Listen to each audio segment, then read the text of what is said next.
My depressed colleague is accusing me of bullying him after all the work I put in to save him from drowning because I disciplined him for leaking sensitive information, and now I'm being forced to defend myself. Posted by you/bullying boss. I, 39F, manage a team of 12 people, and last year, a 13th member, 44M, was added when other managers refused to deal with him any longer. He has been diagnosed with depression and generalized anxiety disorder. He is morbidly obese and suffers from musculoskeletal problems related to obesity and diabetes. When he was assigned to me, it was because I had successfully helped other mentally ill staff members, and I was happy to take him on, believing I could help. We made progress and steadily increased his level of work.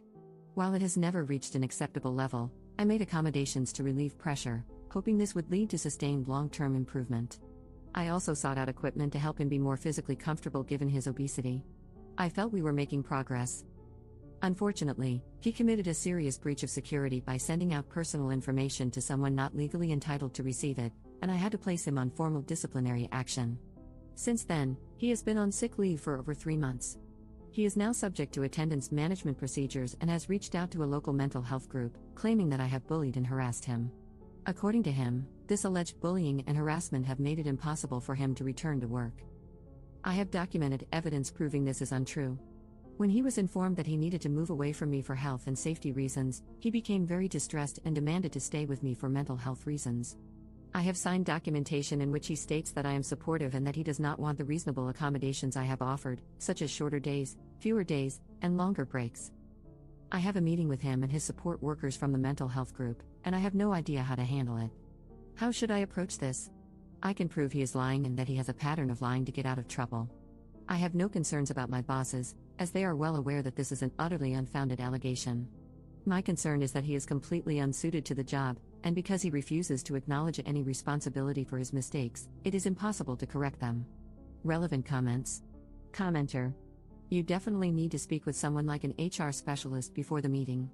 You need advice from a professional who knows how to handle this specific situation. Ops response. I have spoken with our internal HR, but they are terrified that any accusations of bullying a person with mental health problems could be problematic since it is a hot topic at present. I have referred the person for counseling internally, and they have repeatedly told me, documented, that they have taken up this service. My concern is that this meeting is not an internal one, it is with people who specifically represent individuals with mental health problems, and I don't know how to respectfully say that the person is lying through their teeth without sounding like a bully. To be clear, their lies aren't malicious, and I don't believe this one is either. It is something said to solve an immediate need. In this case, they need to explain the amount of time they have had off sick, and admitting it is due to their own actions is too terrifying. Saying, I am being bullied, frames it as something happening to them that is beyond their control. The reality is that they do have control over it, but they are so used to being the victim in all situations that they refuse to acknowledge this is not actually true. Commenter 2. Judging from your explanation here, it appears that you have an understanding and empathetic attitude toward this person and their situation. That attitude, along with the documentation you have regarding the accommodations you've offered, should go a long way in your defense. What exactly is he saying you've done to bully him? I am not a professional in this area, but I have extensive experience working with people with mental health problems in social work and education settings. Ops response. He believes that by pointing out his security breach and substandard level of work, I have bullied him. He doesn't claim that he isn't doing this, just that by expecting more, I am bullying and harassing him. I am making allowances. For example, other staff members are expected to handle approximately 16 cases a day accurately. I'm happy for him to do 2 if he does them correctly. Unfortunately, he can manage 2 cases but not correctly. By allowing him to work at a slower pace, he believes he should be granted the same margin for error as someone handling 16 cases. As such, he feels bullied for being expected to complete his 2 cases with 100% accuracy, whereas someone handling 16 cases is allowed minor errors. Op explains HR more.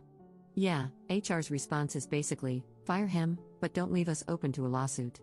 It's not helpful because I don't want to fire him. He's not currently in a position to do his job to the required standard, but I don't want to detrimentally impact his future. He won't resign for health reasons, as he feels it will prevent him from getting another job, and HR wants him gone without actually doing anything. I'm stuck in the middle because, as manipulative as his mental health issues are, they are real. If I wouldn't get fired for doing it, I'd post a copy of the 4-page email I got from HR in response to my specific questions. It was large swathes of the DDA copied and pasted with vague remarks about support, reasonable allowances, and work-life balance. I can only assume they put someone's idiot nephew in charge of the inbox on the day I contacted them.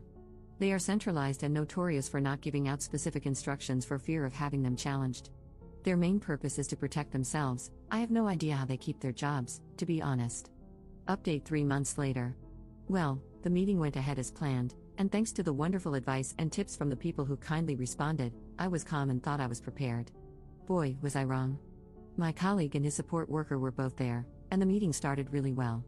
I asked how he was doing, what steps he was taking to prepare himself to return to work, etc., and nothing unexpected came up. As arranged, I brought up the allegations of bullying and asked for some specific examples to help me understand what was happening. After worrying myself sick about this, his answer was actually pretty disappointing. He gave no examples and only offered vague explanations about his anxiety making him overreact to other people's conversations, which made him feel like he was being picked on. I advised him, and my boss backed me up, that there was literally nothing I could do about that. I patiently explained that I could not ban people from talking, and I would not sit in silence to ensure that he never heard anything he didn't like.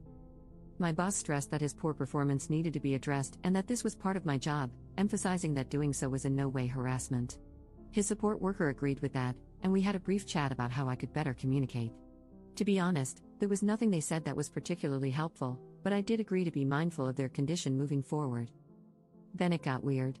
I asked if there was anything I could do to help him transition back into work. This normally involves a phased return, changing to part-time hours, etc., but not this time. As I was talking, he started taking paperwork out of a folder, and I should have realized something was up when his support worker sighed deeply and slumped down in his chair. My colleague requested that he be allowed to bring an emotional support animal to work with him, namely, a support cat. We are in the UK, and this is not the norm, so I was a bit surprised. He had not settled on a breed yet but was torn between an Abyssinian and a Siamese. I thought pointing out some obvious difficulties with this idea might make him realize how inappropriate it would be. For example, I pointed out that we have a guide dog in the building for a partially sighted colleague. His name is Rufus, and he is by far the most popular person in the building, the dog, not the human, and they may not get along with a cat. He responded by telling me that it was illegal to discriminate by favoring one disability over another and that if a blind person could have a guide dog, a depressed person could have a cat. I moved on from this, clearly idiotic, point and asked how a cat would react to being placed in a pet carrier twice a day to travel to and from work. He advised me that he would train the cat. My boss became very agitated at this point, demanding, "How the hell do you train a cat?" Not to be deterred, my colleague stated that, in the worst-case scenario, he would leave the cat at work overnight and only take him home on weekends. I asked how he intended to cope with litter tray cleaning, etc. Given his serious weight issues, bending down to empty a litter tray would be difficult for him. He presented me with a spreadsheet he had created, featuring a team rota for cleaning up after the cat and feeding it. He had also calculated the costs of food, insurance, and the actual price of the cat on said spreadsheet, which included an expected donation from each team member, on a sliding scale depending on how he perceived their financial circumstances. I was paying the most, as I am single, earn more, and have no dependent children. The spreadsheet was quite impressive, color-coded and everything. I politely said no to that, and he then started insisting that the company should pay, as it would be a legitimate business expense to accommodate his disabilities. At this point, I realized my boss was still repeating, "How the hell do you train a cat?" while the support worker was shaking his head and muttering, "I told you not to do this."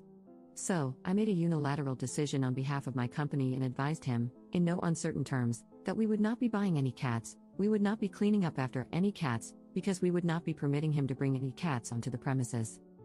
He was not happy. He complained that I was making it impossible for him to return to work. My boss took a break from his cat training mantra to say that we had perhaps gone as far as we could for the time being and that we should end the meeting at this point. As we were leaving, he made a point of telling the support worker, "There will be no bloody cats."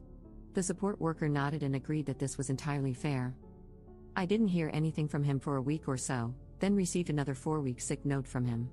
So, I called, as per our company procedure, to check in and see how he was doing. He was still very unhappy about my discriminatory anti-cat stance and advised that he would be taking it further. 2 weeks later, I received a letter from what initially looked like a local solicitor's office. It advised me that I was being sued for breaking disability discrimination laws. The letter itself was filled with bizarre, mainly American, legalese that seemed to be culled from Law and Order episodes. On closer examination, the letterhead had been edited to change the contact details to his home phone number and personal mobile. I'm not sure whose address he used, but it wasn't the solicitor's in question. I handed it to my boss, who had also received one, so both were forwarded to our legal department. I was advised to have no further contact with him. The legal team has since informed me that his contract has been terminated with immediate effect. I am honestly stunned at how it turned out. I half expected him to be terminated due to the amount of time off sick and his unwillingness to address his performance issues, but I would never have guessed it would end like this. It is both funny and sad. Thank you so much to everyone who took the time to calm my nerves before the meeting, it really did mean the world to me.